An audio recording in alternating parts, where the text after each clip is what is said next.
There he is. Oh boy. It's Yeah, that's the one I wanted, baby. Man, we're gonna have so much fun. Okay, well that picked me up like a little kid. Oh yeah, dude. Nothing like giving some people some toys. Oh yeah, I got a half dozen of them all queued up here on my stream deck. It's awesome. I feel Was like it that hard to figure out? Because you were like, I don't know.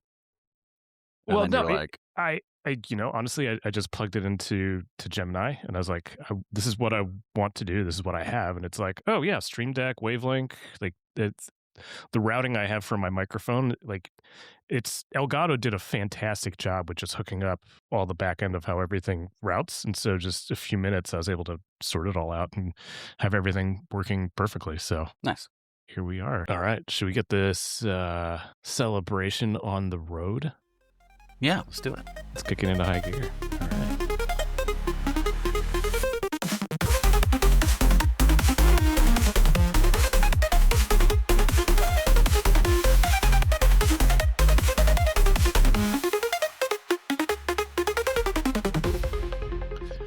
Welcome, all you wayward webazins. We made it.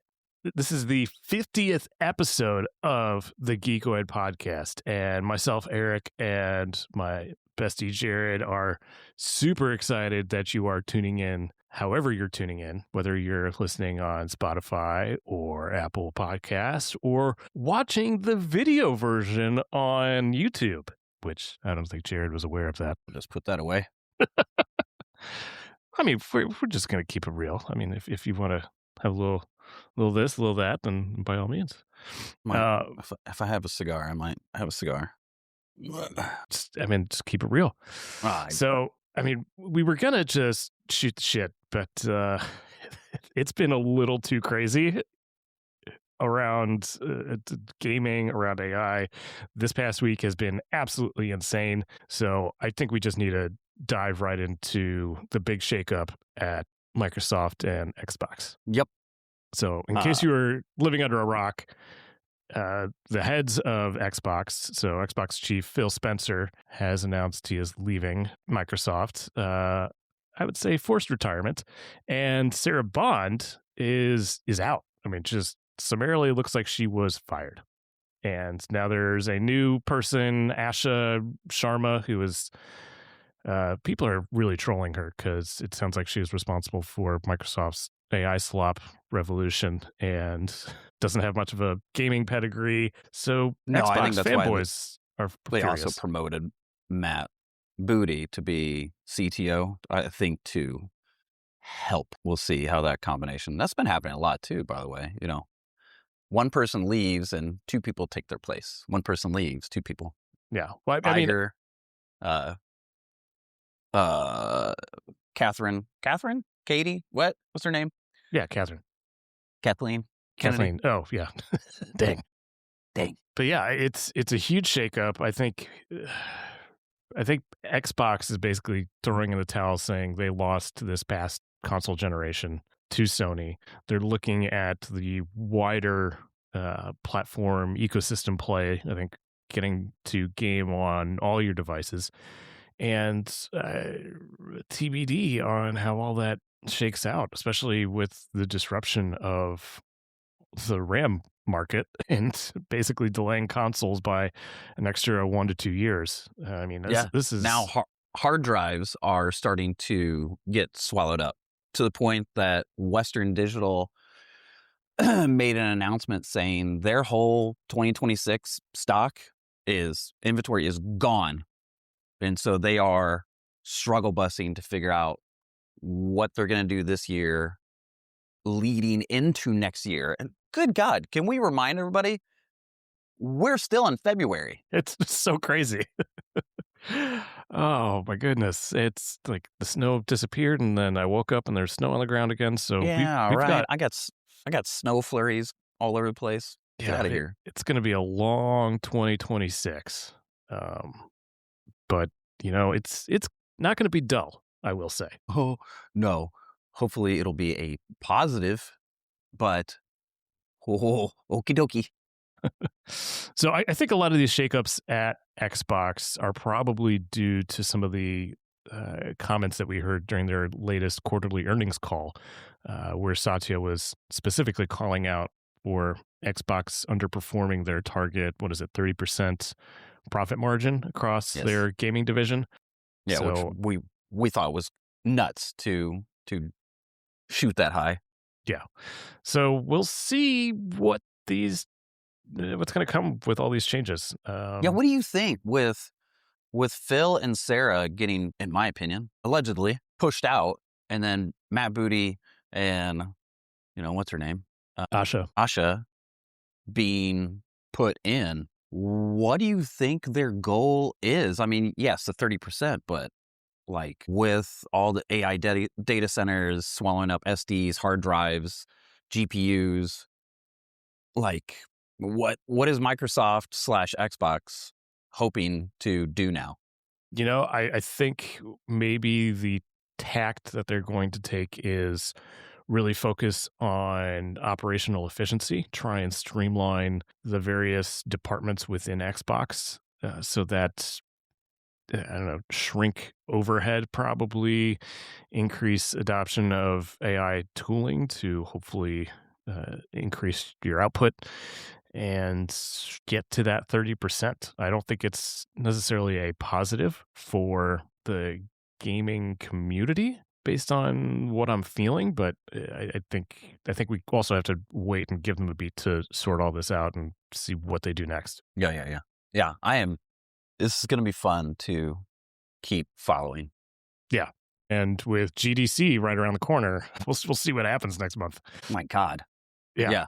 But, let's keep talking about Microsoft and I guess one of the brands within Microsoft, which is World of Warcraft. And they have their new Midnight expansion coming very soon. But they had a really unique partnership with Zillow, of all people. I loved finding this. And this was like one of the funniest, cutest finds. And I was like, are you serious? And I have it pulled up right now, and I'm watching all of these houses being like shown on this website. It's really cool, dude. Well, do you want to pull up and do a screen share for all the viewers? We gotta start leveraging that muscle. Let's see here. Let's go. Yeah, that's no joke. All right, here we are. Explore homes. We can click in. Gosh, look at this. This is amazing. And I love, like, it gives you, it's alliance. It's a single war band. It's a single home. It was built in 4080p. What's special? Stargaze ready. Ocean views. Maybe sentient. Extra whimsy. Brooding corner. Haunted whispers. Ghost probably. Floor mushrooms. Full tour experience. Oh my gosh, I love it. This is amazing. There's your agent. Your little gnome agent on the right. Click in. This is wow, literally. Yeah, you can click in, and just like you would if somebody was doing like a video tour, you click in and you can then go. You can spin around, check out all the pieces of the house, go into this room, go into that room. Yeah, you can go upstairs. No, go upstairs. Whoa, now I get to look down over the living room. Okay, well, this is so good. I loved comments too. There's like, oh, I love my little gnome lady. She really helped us out, finding the best place. Yeah, and they have neighbors that you can read upon. Yeah. Man, interior features, exterior features. They've outdone themselves with this marketing. Exterior features, mystery fruit tree. All right. Where do we want to go next? Did you watch the Spider Noir trailer? I did. I watched both. I watched the black and white version and the newer colored version. I was blown away. I mean, this might be some of Nick Cage's best work. If it delivers on the goods. I can't remember last time I was this excited for a Nick Cage movie. Well, and he has pretty, what's the word I'm looking for? He's never wanted to do TV. He's been like, I'm a film, movie, whatever actor. And so this is also a big deal that he liked it so much that he's like, yeah, okay, let's do this. Okay, yeah. I mean, I feel like Marvel is doing a good job of really kind of bridging the gap between TV and movies with a lot of their series, because most of the time it doesn't feel like a typical TV show. It feels just like an extended movie in most cases. And that's really what this felt like. It just watching the trailer, I thought it was a movie, honestly, and then I realized, oh, it's an episodic kind of jaunt. So, I'm pretty stoked for what they're showcasing here, and I don't know if I'm going to watch it black and white or in color, honestly. It was originally filmed, or it was, what was it? It was originally supposed to be shot in black and white, and then it was very last minute that whoever execs were like, should probably have a color version, and so they had to do massive treatment to like clothes, finding the right colors then that will work also in a black and white space. So a lot more effort was taken when people were like, we should have a color option. They're like, oh, okay, good, Oh, great. great, more work. So I don't know either, actually. I don't know if I'm going to watch black and white or color. You know what? Honestly, I'm probably going to watch color. I'm sorry. Yeah, probably same here. It's All right. interesting, too. There is Spider-Man Noir, and this is Spider Noir. And Spider-Man Noir is Peter Parker. And this, he is Ben something or other. So they had to change. Oh, that's a good some of distinction. I the- didn't realize that. Yeah, they had to change some of the IP to do this, but yet keep it Spider-Man Noir. Isn't that weird? Well, I mean, technically, Sony has the rights to Spider-Man, so I think the only way Marvel could actually do this, like you said, this isn't Spider-Man, it's Spider Noir. Yeah. So It's very clever, interesting. clever. Yeah. Moving right along with trailers, Mandalorian and Grogu had a new trailer. It actually looked really good. Yeah, I mean, this looks like a quintessential summertime fun movie, and you Yeah. know it's probably just going to do gangbusters. I don't know. I hope so. I hope so for a lot of things. You've got these hundreds of, creative professionals who just, poured, years into their life to make this happen. So I always hope the best for creative ventures like this. I don't know if it will, but I hope so. Yeah, I mean, here's the thing: even my mom likes Baby Yoda, so it's got a multi-generational appeal to it that I think is going to help deliver. So shout out to Susan. Hi, Susan. It's gonna be fun. Where do we want to go from here? Didn't you have another trailer, or was that it? Spider Noir, Warcraft, Xbox, rest in peace. No, I don't think so. I mean, more and more marathon videos have been coming out, and I guess we can just pivot to that. Yeah. Because I think I've been sharing a few with you, like some of the classes, and they're starting to peel back some of the, I don't know, the facade in front of. Basically, they're showing you more of what the game is, what the game world is. They actually dropped a 40-minute long gameplay session. Oh, which for a game that is yet to be released, that is a really bold move. And I think they're feeling so confident with how good the game is. That's why they're dropping that. Because typically... Well, it also shows that it's finished or dang near finished, which that's a plus in this day and age when we're waiting, 10 years. And... I mean, it was near finished 6 months ago. And then they decided to just pause the release and say, you know what, we gotta polish some things up. But it is looking really crisp. I've been reaching out to a bunch of my old friends who I've played shooters with in the past to say, like, hey, there's this game. We got the server slam coming, so we can all hop on for free next week and take it for a spin. And I'm hoping to get a good group of people together for that.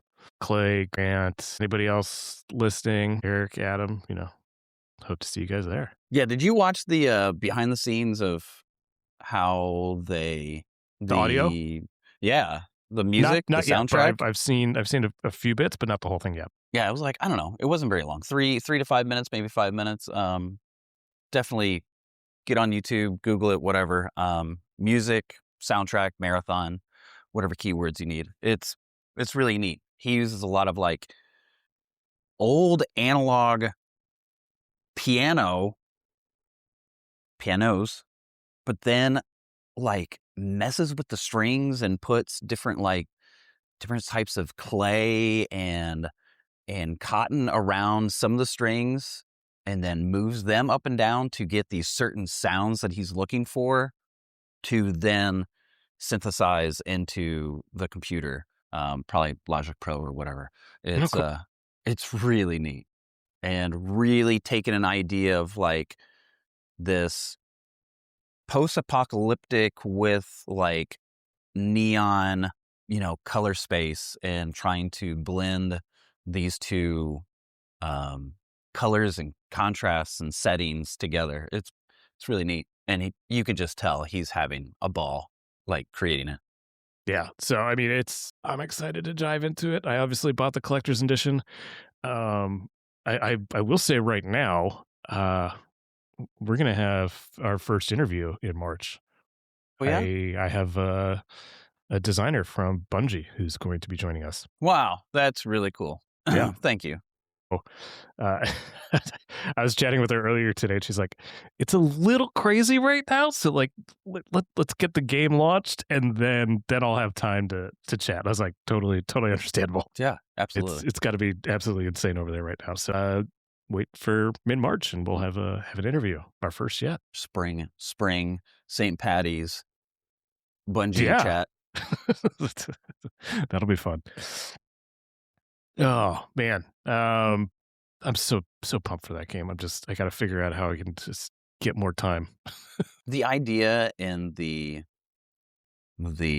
creativity, the artistry of that game is something very unique and special. Yeah, I think that people are knocking it on some of the initial surface of it, and when kind of like, oh, that looks kind of basic, but I think that's super short-sighted, and I think you really have to dive into it, and then you see how complex it is and all the thought that went into every aspect of it. So I'm excited for people to actually get their hands on it, start playing, and yeah, it's just gonna probably blow up here in March. I hope so. Yeah. All right. Where do we go next? Some really sad news. The Escapist and a few other gaming sites, all owned by the same parent company, have effectively slashed a ton of their editing staff. And This is the second time we've found news about this. yeah, I mean, it is sad that it's happening, but we've talked about this at length in previous episodes that I'm really not surprised by this. I think the creator economy and people just doing their own content like we are here, combined with AI just kind of chipping away at that type of blogosphere, it just doesn't make sense anymore for those kinds of publications, sadly. Yeah. Yeah. Yeah, it is too bad. It's really sad. And it's interesting because you're seeing the last two, newer generations going back to a more analog thing. They're trying very hard to stay off their phones and go back to CD players and tape players and, dusting off their Game Boys and their DSs. And it's an interesting time when also you have Google and Oracle / OpenAI like really pumping out these like whatever 1,500 more data centers. What a weird contrast in life right now. Yeah, it's what a time to be alive. Speaking of AI, I think we're headed in that direction, which will probably dominate the majority of this episode, honestly. But to stick with gaming for now, Unity has unveiled that they are bringing AI-generated games to GDC next month. And What is this?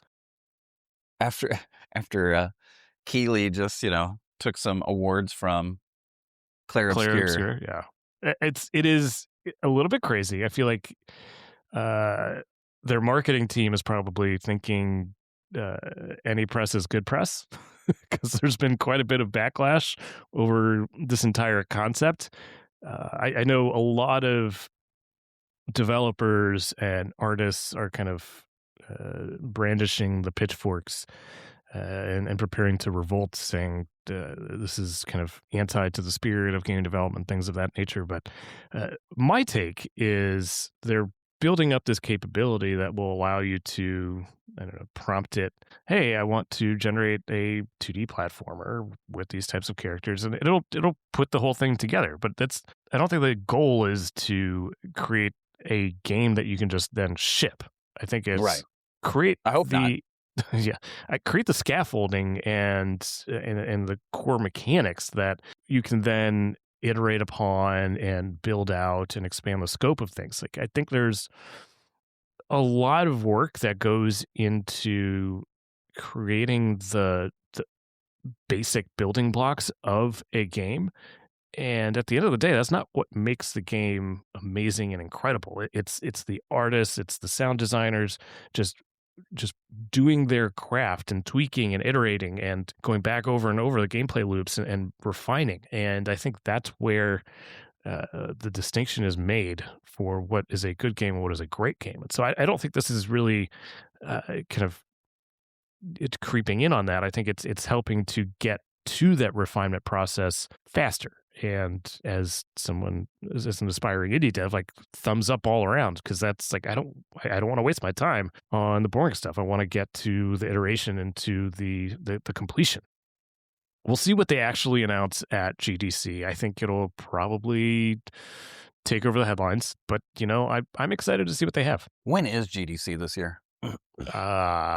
Mark.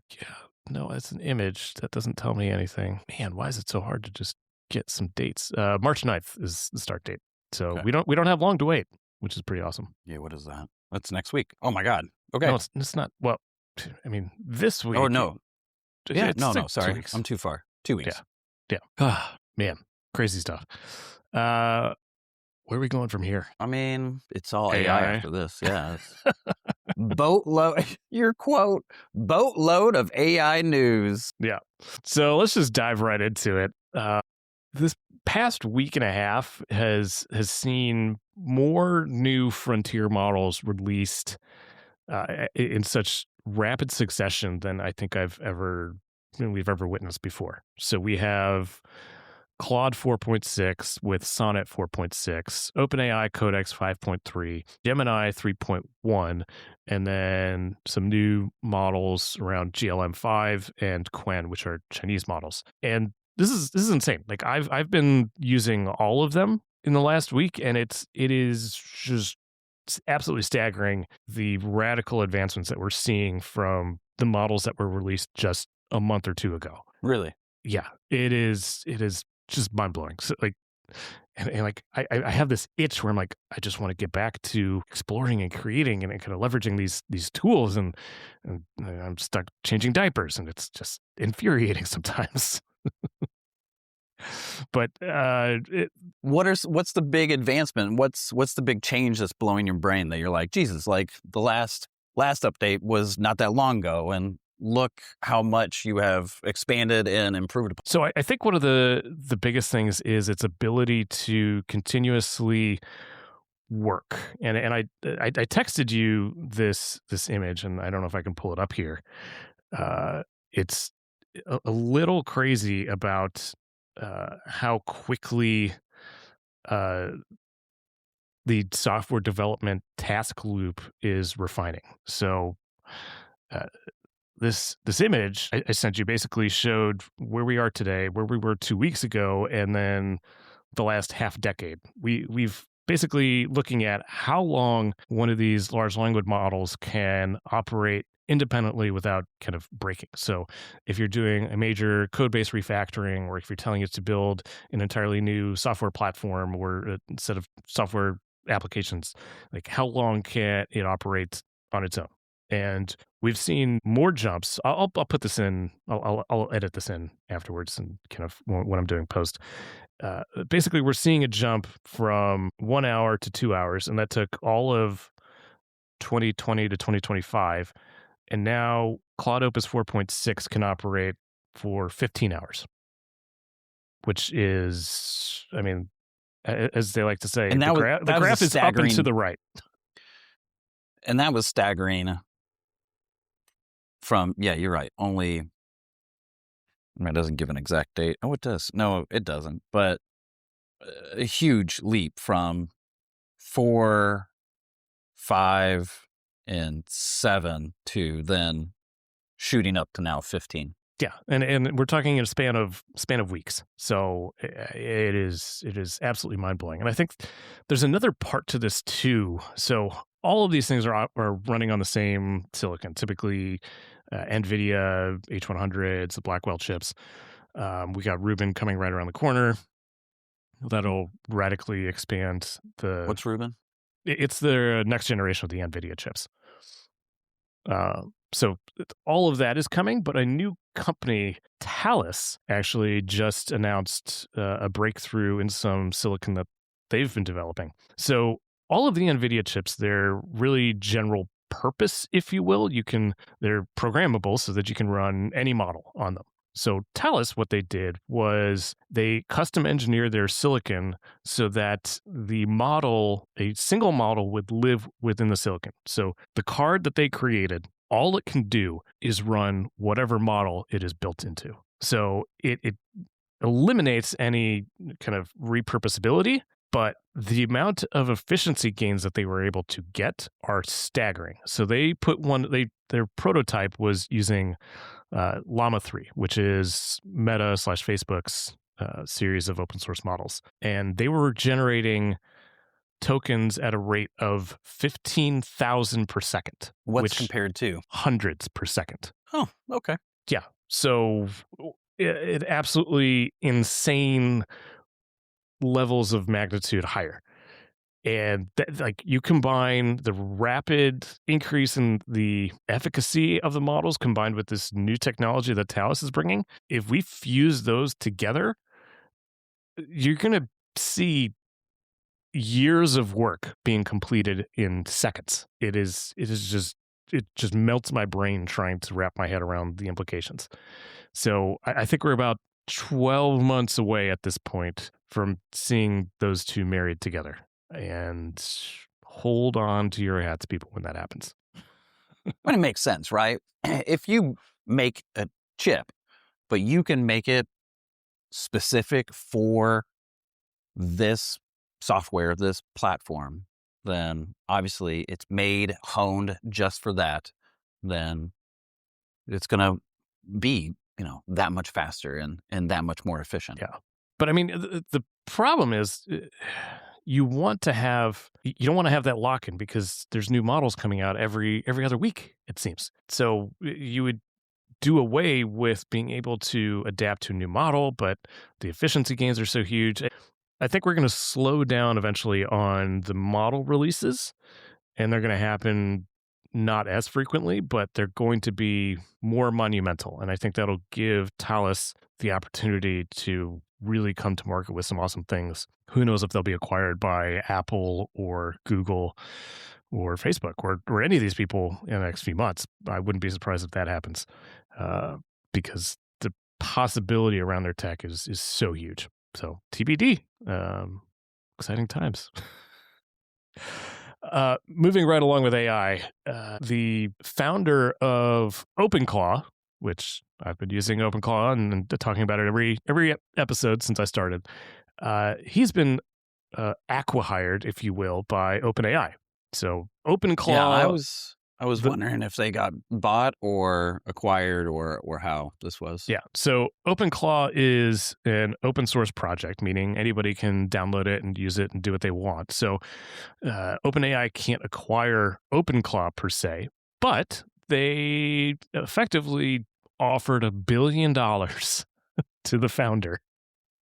I mean, that's not confirmed, but all the sources that I've been kind of poking at, that's really where the number comes in at. and he was in talks with Google, with Anthropic, like every major U.S. model company, and he basically said, "I'm going to go with OpenAI." And you know what? Boatloads of money can do things. So he he's now joining OpenAI. OpenClaw will continue to exist. It is being repackaged into a foundation, so there will be people round the clock running OpenClaw going forward. Peter himself probably will not have as much to do with it in the day-to-day, but I can imagine that they're going to be taking a lot of that functionality and bringing it into OpenAI's offerings. So TBD. I think it's going to be a really exciting year for OpenAI between this acquisition and also what they're cooking up with Johnny Ive on the hardware space. Right.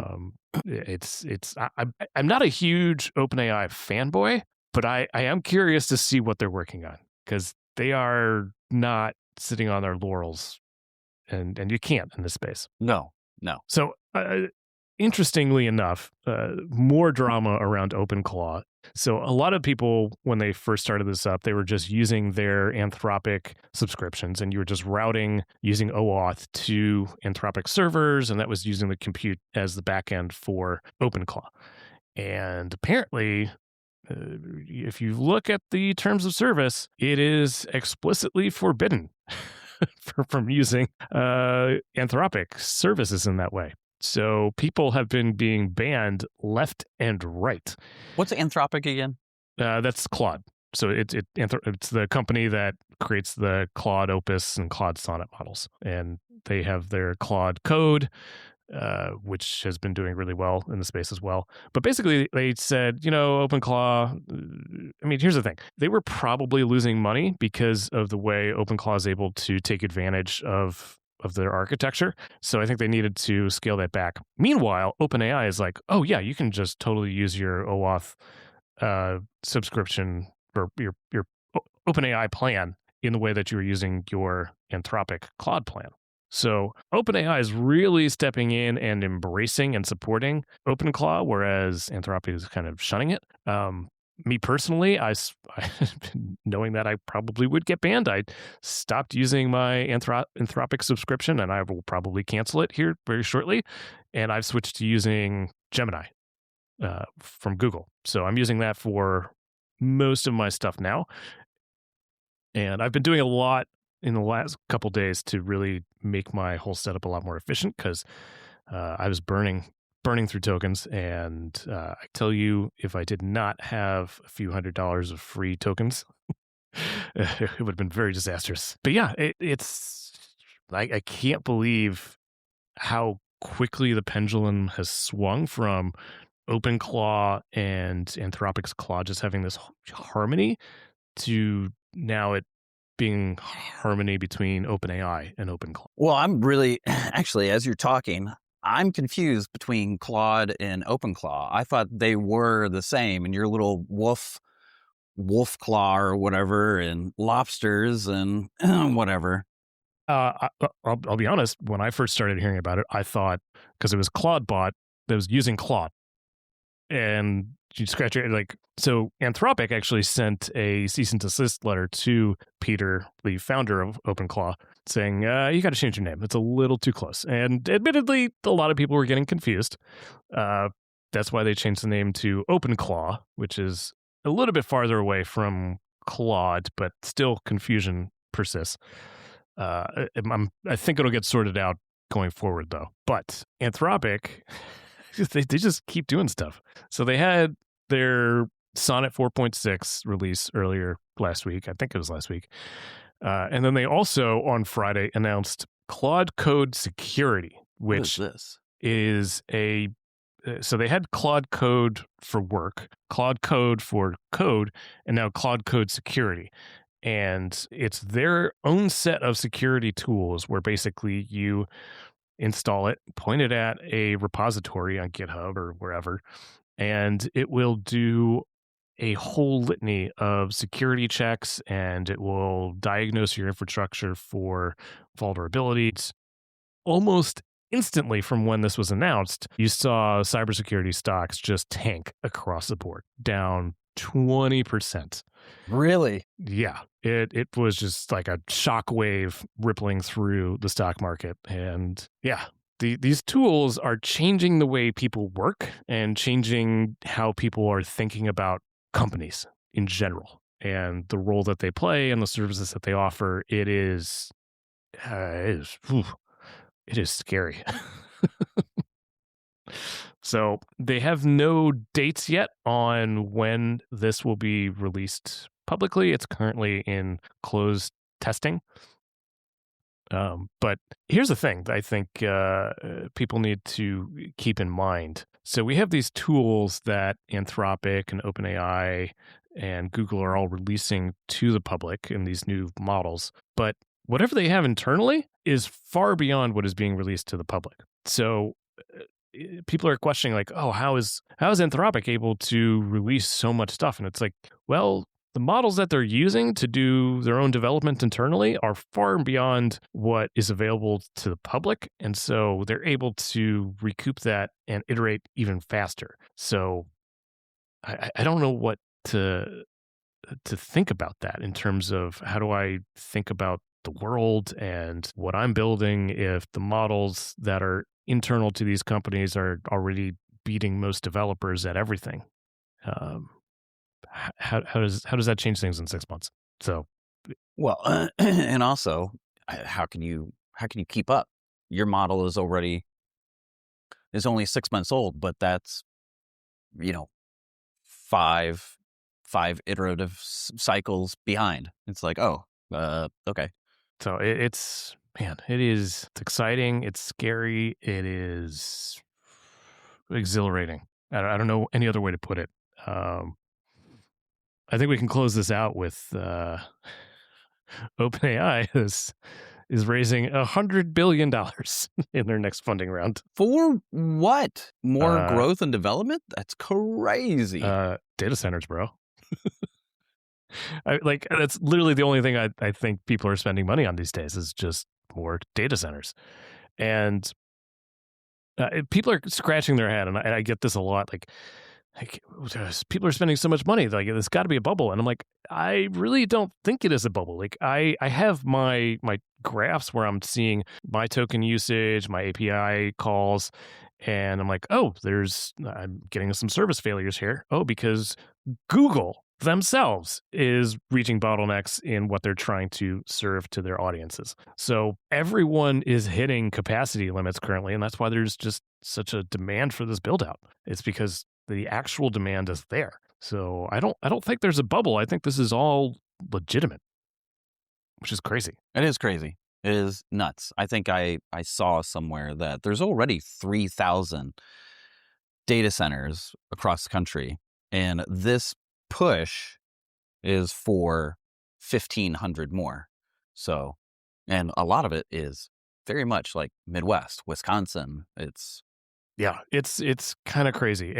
Another thing to go along with this data center push is NVIDIA released these chips, and 16, 18, 20 months later, they have an entirely new generation. And that new generation is 40, 50 times more power efficient than the previous generation in terms of token generation. It's fast.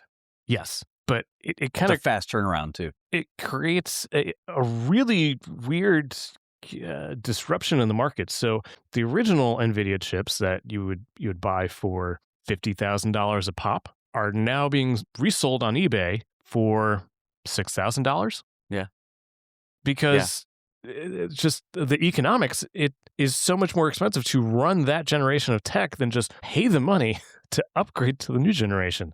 And so I'm curious what's going to happen to this older generation of data centers. Like, what are we going to do with them? Like because they're no longer cost efficient. I think there's one, because I mentioned Wisconsin. I think one of the data centers, and I think it's being built in Wisconsin. Somebody fact check me on the size, but the size is comparable to 500 football fields. Yeah, that tracks. That's huge. That's big. Huge. Oh, man, it is. I just breaks my brain every time I try and think about it. Yeah. And they're trying to, I don't know, this is a little side note, but I think it's worth at least saying it and then moving on. But like, you're seeing electricity prices shoot up because data centers are using a lot more electricity. And so then a lot more electricity is having to come in. And unfortunately, like, it needs to get paid for. So I've already seen our electricity go up. Not a lot, but well, okay. I mean, $100 is a lot that you did not think was going to go somewhere else, but it's, $100 every month extra is going elsewhere. But yeah, I mean, my energy bill shot up last month. I mean, part of that was due to how freaking cold it was in February or in January. Right. But I was shocked by that bill. Yeah. I know some lawmakers, like, they want these to come in because it will bring in new revenue and stuff. But I know that they're also trying to figure out, like, taxes and energy and how can they minimize the impact to, residents who are now going to be next to these little white noise machines as there's just this constant electricity hum. But let's talk about Apple. Yeah, I just pulled it up on Safari. So they have an event coming on the 4th. An experience. It's not an event. Right. An And I'll explain Please that do. to... Yeah, okay. So an event would be, Tim and everybody being recorded all around Apple Park. An experience will be more... They did it the last time. They will bring in certain 10 to 20 content creators who have been loyal to Apple and, and all that. They will bring those folks in, and this will be more like segmented press releases. And then the content creators will then basically do the advertising for Apple, and they will, shoot vlogs, and they'll go back home and with their notes and write things up. So that's what this event is. They're reporting that at least 5 products. Yeah. Scared the shit out of me. At least 5 products are leading to this March event. And if anybody knows, Apple always likes to make a logo, and then that logo has hints to what's going to be. So like right now, it's all looking like slices of glass. So it's that frosted glass, and then it's green and yellow, which is very springtime, but then there's little blue and stuff. So people are pointing to some basic things, but nice upgrades. 17E, allegedly, a new laptop to rival a Chromebook because it will have a iPhone silicon chip in it, the A18 or A19, which is the newest. And then hopefully, Eric, MacBook Pro with the Pro, and then MacBook Pro with Max chips. Yeah, I mean that's what I'm waiting for. I'm kind of at this point where I feel like I need to upgrade because I'm kind of... If you need it, you need it. I mean that's just it. And if you need it now, you do get it now. Need it? I mean, I could probably settle for an M4 or even just a base M5, but I think you could be perfectly fine with a base M5. But yeah, I mean, the other part of me too is like, I would really love a Mac Studio with an M5 Ultra and a terabyte of unified memory. Like that is my dream machine at this point. But who knows when that will become available, if ever. Yeah. And also, we were doing pricing, and it was like max it out, and it was $14. If you didn't totally max it out, you're still paying $7,000 to $8,000. Yeah, that's a car. Yeah. Yeah, it is.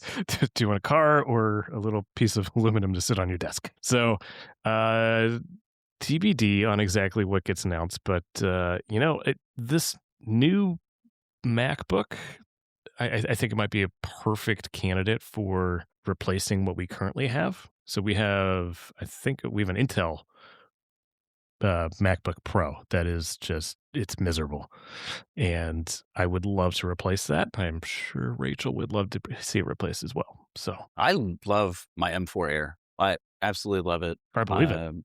You know that I've been trying to get back into pushing my little creative neurons and working with some 360 footage that I shot in New York. And this thing just handles it, where my iPad Pro or even my iPhone would have issues. This M4 chip is bonkers. And this thing just, battery lasts forever, never overheats, even though it doesn't have a fan.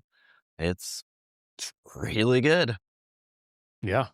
I had an M2 Air and it was amazing. So I can only imagine the M4 is fire. All right. I don't know if the Air is not supposed to be a March event, but they're saying it almost sounds like, which sounds a lot, but these will be monthly or every other month events. Wow. So we're going to see cadence a is lot. increasing that much. That is freaking ridiculous. Their big push, which is Bloomberg's been talking really heavily about it, is they are really pushing an AR glasses, and God forbid, I hope it works, but an AR pendant, which we already saw that with Rabbit. We've joked about it. I just saw something that said that Johnny Ive's OpenAI thing is actually going to be similar to the HomePod, which leads me to believe no one really knows what they're cooking. Everybody's just talking out their ass. Yeah, I don't know. And speaking of, I'm really looking forward to seeing what these home products that Apple has cooking or sitting, but they're waiting for the right moment. They're waiting for their Siri and Gemini integration, which is taking longer, I think, than again they anticipated. So I think those were supposed to be announced before WWDC, and that's in June. So we're not that far away. No, March, we are not. April, May, June. You've got less than 4 months. Yeah. Yeah. Well, that's happening in the next 4 months, including another child that's coming my way. Happy little girl. Nelly. I have a few last minute items that just popped up on my feed if we want to cover that before we wrap. Ubisoft, which has been just fumbling after faux pas after tripping over its own shoelaces for the last year. Apparently, they've confirmed that there are now 2 new entries that are in development for the Far Cry series. And it's been a long time since we've had a Far Cry game. So I don't know if this is like a desperate gamble to get some new revenue, but we'll see. We'll see. I know, what was it they're using? They're trying to update. Oh, they were trying to update Splinter Cell using Division's engine, but they're trying to update the Division. I don't remember the engine, what they named it, but they're trying to update it to like a 2.0 or a 3.0. So it's like, okay, well, you need to do one of the two. You need to either finish the game or get your engine running, your new engine. But are you trying to do both? So I don't understand Ubisoft at all. And then they just keep making weird choices. I don't think anybody does. Sony also, I forgot another layoff. Sony laid off Blue Point Games, and that was 70 individuals. Yeah, that was sad. A lot of the industry has been kind of chiming in saying it's a terrible loss because a lot of good people over there at Blue Point. And anybody who doesn't know Blue Point, so they've been pretty much known, and then for 10 plus years, that if you want a good remaster or a good update to an older franchise like Demon Souls, or Colossus, can't remember the Colossus name. Shadow of the Colossus. Thank you. Like, that was the studio you went to for all of these great like updates. And it was enough so that Sony bought them not that long ago. It was like 2020, 2021. And then they're like, oh, I don't know, whatever why, but they're like, we're done. Like maybe they're trying to also tighten their belts as well, I'm sure they are. Yeah. This weird computer AI industry is messing up a lot of people, and yet growth is happening at a staggering rate. Yeah, So. it is. It's really, really crazy. But you know, we have things that we can hold on to, like Pokemon. I like Pokemon. My brother just bought the Elite Trainer set so that he could learn it and play it with his daughter, and I'm excited because I used to play it when I was doing therapy with kids with autism. Yeah. So coming up this week on the 27th, Nintendo has set the stage for a massive Pokemon Presents showcase. So it is the 30th anniversary of Pokemon, and apparently Fire Red and Leaf Green are coming to the Switch. Yeah, and they were GBAs. What were they originally? Oh, yeah, I think so. I mean, I actually think I still have the cartridges and that GBA in my closet. That's cool, dude. That's so cool. I've said that before. That's so cool. Yeah. All right. I hear a screaming child downstairs, so I should probably attend to that. That sounds fun. Yeah.